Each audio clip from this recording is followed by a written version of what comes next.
आप सभी का स्वागत है आपके अपने चैनल पर। यहाँ हम बात करेंगे प्रधानी चुनाव से संबंधित, क्योंकि सभी जगह मतगणना चल रही है, कुछ जगह समाप्त हो गई होगी और आपको निराशा कुछ को मिली होगी, कुछ को सफलता मिली होगी। तो जिन्हें सफलता मिली उन्हें हार्दिक बधाई, और जिन्हें निराशा मिली है आप मेहनत करते रहिए। आप जो है नेक्स्ट टाइम आपके लिए अच्छा हो सकता है। तो देखिए, लेकिन उसके लिए आपको, क्योंकि कभी कभी मतगणना के दौरान आप नुकसान उठा जाते हैं, कुछ वोट आपकी जो है इनवैलिड खाते में चली जाती है, फिर आपका जो काउंटिंग के टोटल होता है उसमें कमी आ जाती है। तो इन सभी चीज़ों को हम आपको अवगत कराएंगे कि काउंटिंग में आपको क्या चीज़ें ध्यान रखनी होती हैं, और इनवैलिड जो मतपत्र है वो कौन सा है और कौन सा नहीं है।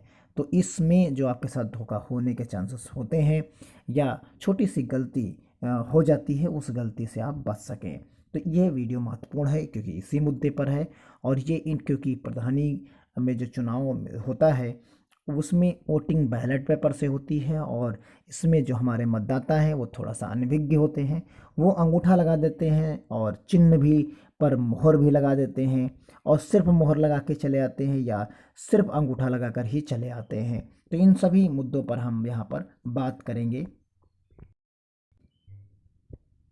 देखिए, यहाँ कुछ इस तरीके से बैलेट पेपर काउंटर पर डाल दिए जाते हैं, और आप फिर यहाँ से चिन्ह के हिसाब से नहीं, पहले कलर के हिसाब से कर दिया जाता है। आप यहाँ पर अगर देखना चाहें तो मैं आपको बता दूं, प्रेजेंट टाइम में ये पंच के लिए वाइट यूज़ किया गया था, ये सफ़ेद, और ये हरा जो है हमारा ग्राम प्रधान के लिए इस्तेमाल किया गया था, और नीला जो है बीडीसी के लिए, और जो ये रेड है ये जिला पंचायत सदस्य के लिए इस्तेमाल किया गया था इस बार। आप यहाँ पर देख सकते हैं कि अगर हम बात करें वैलिड और इनवैलिड की, तो उससे पहले एक और हम यहाँ पर इमेज देख लेते हैं। देखिए, कुछ इस तरीके से मतपेटी को काउंटर के ऊपर डाल दिया जाता है, फिर काउंटिंग की जाती है। अब देखिए, सारे बैलेट पेपर इस तरीके से यहाँ पर पड़े हुए हैं यहाँ पर। तो यहाँ हमने देखा कि जैसे पर्टिकुलर हम अगर इस चीज़ की बात यहाँ पर करें कि कहाँ पर गलतियाँ होने के चांसेस रहते हैं, तो उसको हम यहाँ पर समझने की कोशिश करते हैं। देखिए, आपके सामने यहाँ पर अगर हम पर्टिकुलर इस जगह की बात करें, इतने की बात कर लेते हैं। यहाँ पर देखिए, यहाँ पर इतने, इस वाले हम ग्राम प्रधान का जो हमारे पास मतपत्र है इसको हम यहाँ पर डिस्कस करेंगे। देखिए, तो यहाँ पर देखिए अंगूठा भी लग गया है और इस जगह पर मोहर लग गई है।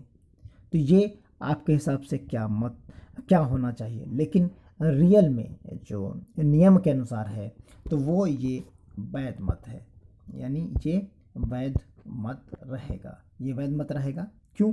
क्योंकि यहाँ पर जो है आपके सामने जो है चिन्ह पर जो है मोहर लगा दी गई है, और ये जो निशान लग गया है यहाँ पर वो मतपत्र को पकड़ते वक्त लग गया है। तो ये जानबूझकर नहीं लगाया गया है, ये इसलिए ये वैलिड हो जाता है। क्योंकि जब आप मतपत्र लेते हैं काउंटर पर, तो वहाँ जब फाड़ कर दिया जाता है मतपत्र, तो उस जगह पर आप अंगूठा नॉर्मली लगा देते हैं, तो वो अंगूठे में जो इंक लगी होती है, फिर आप जब इसको मोड़ कर वहाँ दिया जाता है, फिर आप जब यहाँ ओपन करते हैं तो यहाँ पर आपका निशान अंगूठे का इस जगह पर लग जाता है कहीं ना कहीं पूरे बैलेट में। तो ये रिजेक्ट नहीं किया जाता है, ये वैलिड मानकर, जैसे ये इमली के खाते में है तो ये इमली में चला जाएगा। इसी तरीके से कहीं कहीं आप देखेंगे कि जो है अंगूठा यहाँ यहीं पर इमली पे मान लीजिए अंगूठा भी लग गया और यहीं पर मोहर भी लग गई, तो भी ये जो मत आपका रहेगा वो वैध मत रहेगा। अब अवैध मत कौन सा रहेगा, तो अवैध मत की हम बात यहाँ कर लेते हैं कि यहाँ पर चिन्ह जो आपका है वो चिन्ह यहाँ पर भी लगा दिया जाए, मोहर लगा दी जाए, और इस खाते पर भी मोहर लगा दी जाए, तो ये जो आपका है वो इनवैलिड हो जाएगा, यानी वो अवैध मत हो जाएगा। अगर एक से ज़्यादा जगह पर मोहर लगा दी जाएगी तो वो जो है अवैध हो जाएगा। अगर एक ही चिन्ह पर कई बार मोहर लगा दी जाए तो वो अवैध नहीं होता, लेकिन अगर वो कई चिन्हों पर मोहर लगा दी जाए तो वो अवैध हो जाता है। तो ये चीज़ आपकी समझ में आ गई होगी।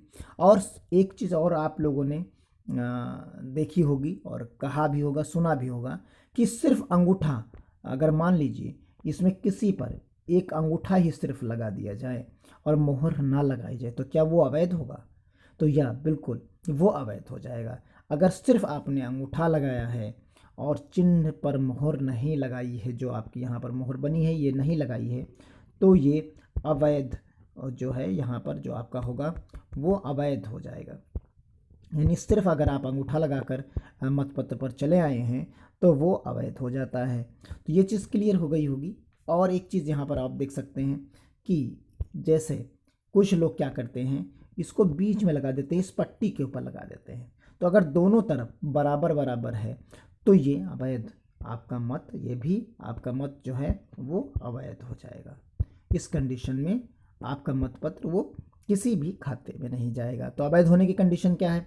एक तो यहाँ पर यानी इस पट्टी पर लगा दें आप बिल्कुल बीच में तो अवैध हो गया। सिर्फ अंगूठा लगाकर चले आए तो अवैध हो जाएगा। मोहर जो आपके पास जो मिली थी उसको एक चिन्ह से ज़्यादा चिन्हों पर आप लगाकर चले आए तो वो अवैध हो जाता है।